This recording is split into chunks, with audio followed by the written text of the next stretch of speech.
Men create for men. Toastmaster of the day, fellow Toastmasters, and distinguished guests. Very good evening. Good evening. I had passed my secondary exam with first division. I was happy and planning for my future education. I had keen interest in literature and wanted to pursue it at higher level.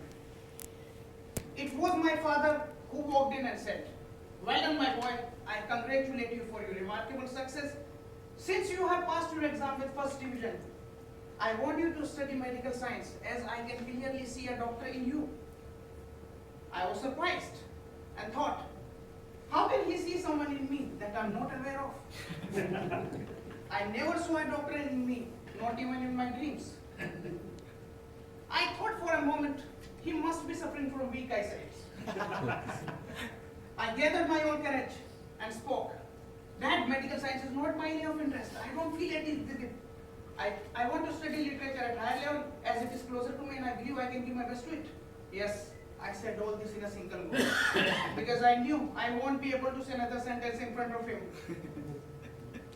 My father paused for a moment and said, "Son, I won't take wrong decision for you. If you become a doctor, you would lead comfortable and secured life.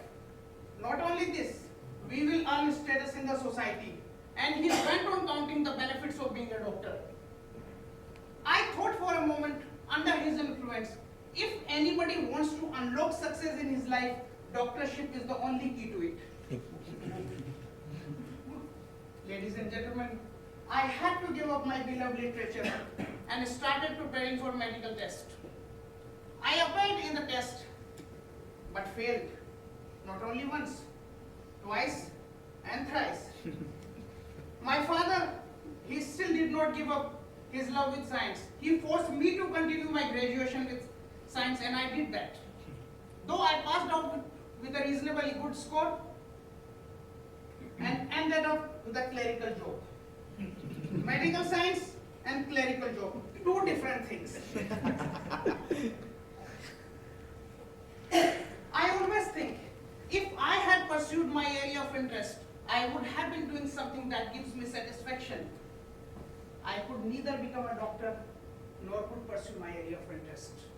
My creativity was killed that day, and this if remains an if for the rest of my life. Unfortunately, we live in a society where our limitations are born before we born.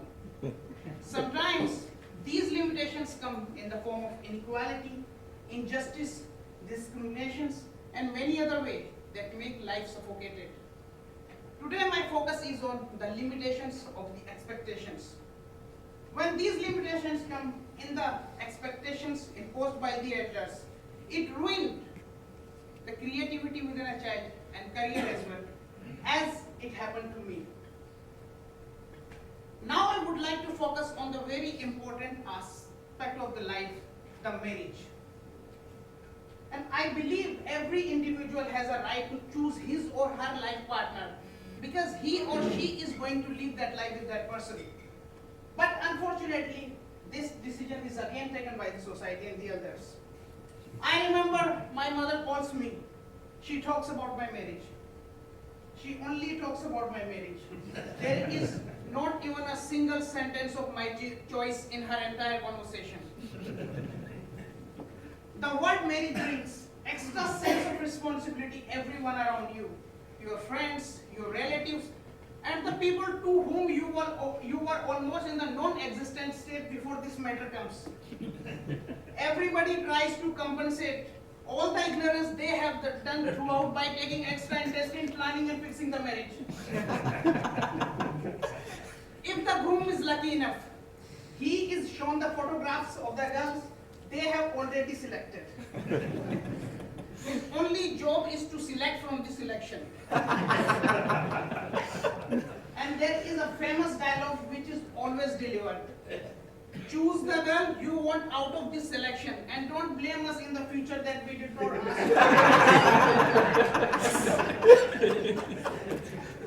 There are many stories of the marriage, but here I also have the limitation of time, but I promise I would keep in my future speeches. Ladies and gentlemen, I would request all the parents sitting out here that your children are like flowers in your family's garden. They need proper nourishment, the nourishment of your love, the nourishment of your bonding, your understanding and guidance.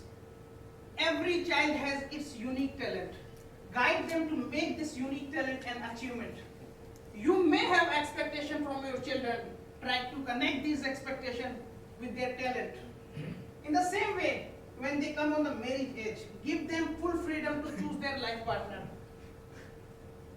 Keep all your social obligations aside. Keep all the limitations aside. Don't force them to take decisions within the limits. I would request all of you, let the fresh breeze of freedom supply to your flowers. Don't force them to take decisions within the limitations. I would request, let the flowers flourish over